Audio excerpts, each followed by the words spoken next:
Okay.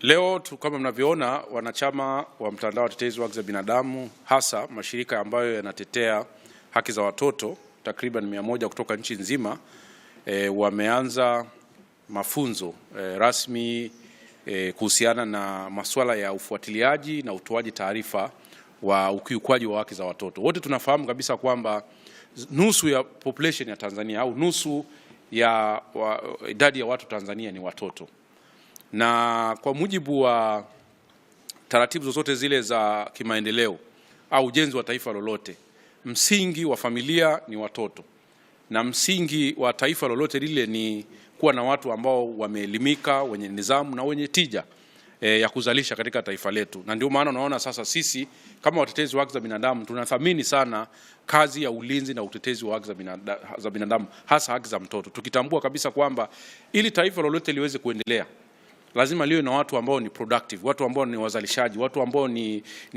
wana ubora fulani katika taifa, wanaweza wakafanya shughuli za wao wenyewe kupata vipato, lakini pia kufanya taifa liweze kupata kodi na pamoja na mapato mengine. Sasa tusipowekeza kwa watoto, maana yake tumeamua kuliangusha taifa. Taifa lolote ambalo haliwekezi kwa watoto, maana yake hilo taifa limeamua kutokuwa na maendeleo makubwa, limeamua kutokukua katika siku za mbeleni. Imagine hawa watoto 30%, asilimia 50 ya population, tukiamua kuwekeza vizuri, na uwekezaji huo ujikite katika maeneo mengi. Kwanza katika ulinzi wa mtoto anapokuwa anakuwa. Mtoto anapokuwa mdogo lazima alindwe, ulinzi wake na uhifadhi wake uwe ni wa madhubuti sana ili aweze kukua vizuri, zile haki za mtoto zikalindwa, na yeye akakuwa katika mazingira ambayo anapokuwa mtu mzima anaweza kujisaidia, akasaidia familia yake na akaweza kusaidia taifa lote kwa ujumla. Kwa hiyo lazima tuwekeze katika hatua hiyo. Manake elimu ya mtoto, ulinzi wa mtoto anapokuwa mtoto ni jambo la msingi sana kwa nchi yote ile. Na duniani kote ukiangalia, nchi ambayo imestawi kimaendeleo au nchi ambayo ina uchumi mkubwa ni nchi ambayo imewekeza kwa watoto. Manake watu wanalelewa wakiwa vizuri katika mazingira ya utoto wao, wanasoma vizuri, wanakuwa vizuri, wanalindwa, wanakuwa na maadili, wanakuwa na elimu ambayo inawasaidia kuwa productive baadaye wanapokuwa watu wazima. Na ndio maana sisi tumesisitiza kwa watetezi wetu wa haki za binadamu kwamba ni muhimu tukawekeza katika ulinzi wa mtoto anapokuwa mtoto mdogo. Kama tunataka tuwe na Tanzania miaka 20 ijayo ambayo ina watu ambao wameelimika, wastaarabu, wanaoheshimu haki za binadamu na wanaoweza kuzalisha, lazima tuanze kuwekeza kwa watoto. Kwa hiyo wito wangu tu ni kwamba kwa watetezi kama tulivyofanya leo kwamba wajifunze, watoe nafasi ya kujifunza mara kwa mara. Sheria nyingi za watoto zinabadilika, mifumo inabadilika, mambo mapya yanakuja, na ndio maana sisi tunakuwa tunatoa elimu endelevu kwa watetezi wa haki za binadamu. Haya ni sehemu tu ya elimu ambazo tumekuwa tukizitoa na zitaendelea kutolewa kwa lengo la kuhakikisha kwamba watetezi wana elimu na mbinu za kufanya kazi za utetezi kwa ubora zaidi. Na hawa watetezi wetu ambao wametoka nchi nzima ndio wanafanya kazi kubwa nchi nzima, huko mashinani, huko vijijini, za kulinda haki za mtoto. Ukisikia masuala ya watoto, kubakaji ambayo ni mengi nchi nzima, hawa ndio wamekuwa wakiibua kwa ukubwa sana. Jukumu la ulinzi wa watoto ni jukumu la kiserikali, lakini wanaosaidia kwa sehemu kubwa, kwa mfano kufuatilia ukiukwaji, kutoa taarifa, kutoa msaada wa kisheria, wamekuwa ni hawa watetezi wa haki za binadamu. Na ndio maana naona sasa katika kuelekea mkutano wetu mkuu wa kesho, pamoja na elimu yetu tunayoitoa, tumejikita zaidi kuhakikisha kwamba wanapata elimu, lakini tunatafakari upya hali ya rasilimali za utetezi nchini, ambao kesho ndugu waandishi wa habari, tutakuwa na mkutano wetu mkuu, lakini tutakuwa na mjadala kuangalia madhara ya ukosefu wa rasilimali. Tunafahamu kabisa dunia sasa hivi imebadilika sana, mwelekeo wa rasilimali, fedha za kufanya utetezi wa haki za binadamu zimepungua, na tutakwenda kuangalia madhara gani tunayapata. Kwa mfano, watetezi wanaolinda haki za watoto wamepata madhara gani katika kufanya kazi za utetezi wa watoto kutokana na kupungua kwa rasilimali za kufanya kazi za utetezi. Kwa tutaangalia kwa kiasi gani watetezi hao ambao wamejaa nchi nzima wana madhara, tunaweka mikakati sasa ya pamoja, tunakwendaje katika siku za mbeleni ili kupata rasilimali ambazo zitawasaidia hao watetezi ambao wako mashinani kule waendeleze kazi ya kumlinda na kumtetea mtoto. Kwa hiyo utetezi wa watoto ni jambo ambalo hatupaswi kulipuuza kama taifa. Lazima tuombe serikali iungane na watetezi kama hawa kuboresha mazingira ya kutetea mtoto na kumlinda mtoto ili tuweze kuwa na taifa ambalo litakuwa productive. Hatuwezi kuwa na taifa ambalo lina uzalishaji au lina wananchi walioelimika au wananchi wenye maadili kama tutalinda mtoto. Hilo jambo la msingi. Na bahati nzuri kesho kwenye mkutano wetu mkuu tutakuwa na makamu wa rais ndio mgeni wetu rasmi.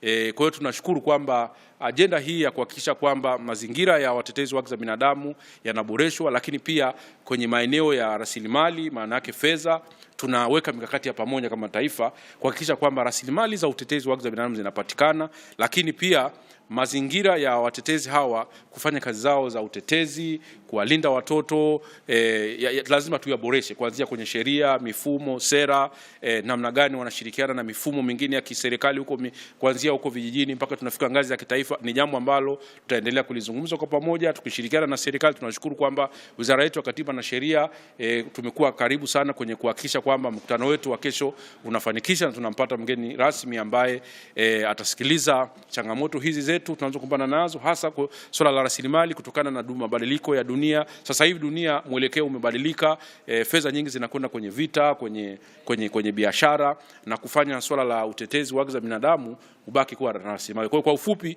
mafunzo yetu ya leo yameanza, kesho tutaendelea na mjadala, lakini pia tutakuwa na mkutano mkuu wa 15 wa mtandao wa utetezi wa haki za binadamu, na wanachama wetu takriban wote 350 wanategemewa kushiriki katika mkutano wetu wa kesho.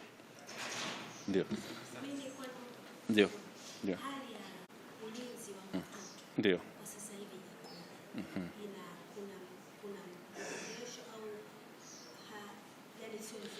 Ya, niseme tu hali ya ulinzi wa watoto hatuwezi kufananisha na miaka ya nyuma. Hali imeboreka kidogo.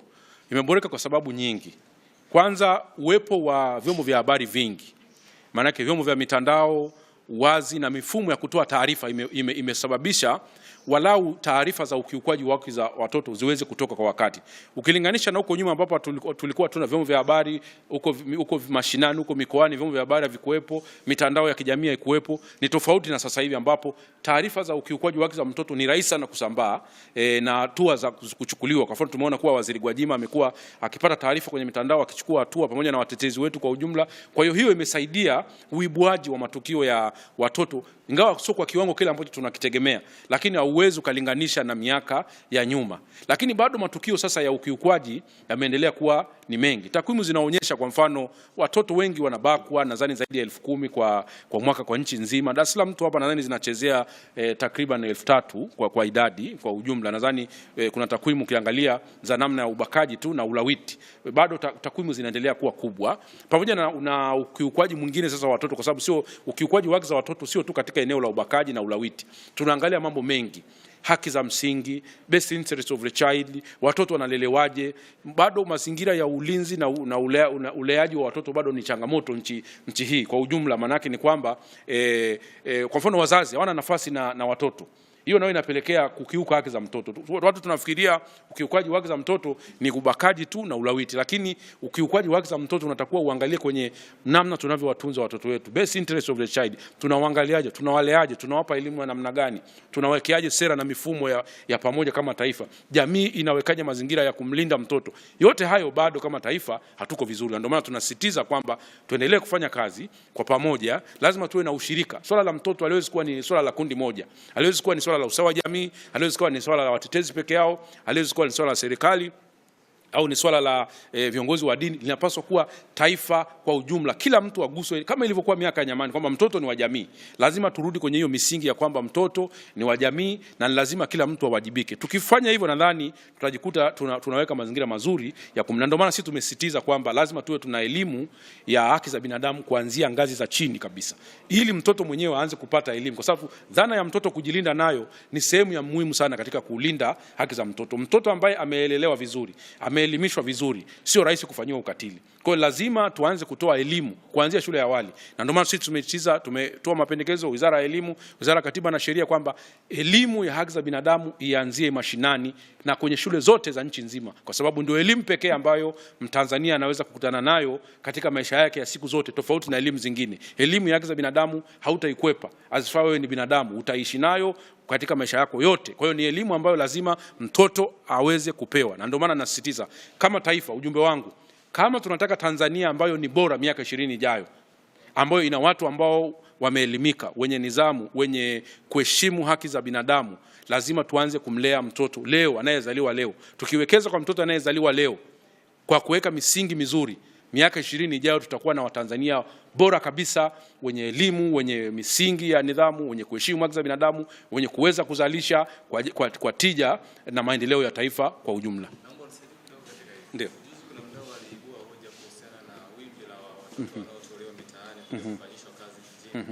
Sawa. Wanatolewa katika maeneo ya mikoa kuja kufanyishwa kazi katika maeneo ya Dar es Salaam. Sasa wakiwa wadogo wanafanya kazi mpaka majira ya saa 3 au saa 4 usiku, sasa kuuza mayai. Sasa ni kinyume. Kwanza kisheria hazitaki, zinakataza watoto kufanya kazi. Umri wa mtoto kuanzia miaka ile 7 mpaka 18 ni umri ambao kwa mujibu wa sheria zetu anapaswa kuwa shule. Na ndio maana tunasema lazima kama taifa tuweke misingi ya sheria mikali kabisa kwamba mtoto kuanzia umri wa miaka 7 mpaka 18 ni umri wa kuwa shule. Hapaswi kuwa kazini, hapaswi kuwa sehemu yoyote ile. Na tukisimamia hilo tutahakikisha kwamba watoto wote wanapaswa kuwa mashuleni. Kwa hiyo ni kinyume kabisa na sheria kumfanyisha kazi mtoto ambaye yuko chini ya miaka 18 kwa sababu kipindi hicho kwa mujibu wa sera zetu huyo mtoto anapaswa kuwa shule. Kwa hiyo ukiona mtoto anauza mayai anapaswa huyo mtoto alitakuwa kuwa shule. Kama ni kufanya biashara afanye biashara baada ya kumaliza, ingawa kuna zile light job wakiwa labda likizo ndogo zina, lakini kuna kazi ambazo mtoto hapaswi kufanywa.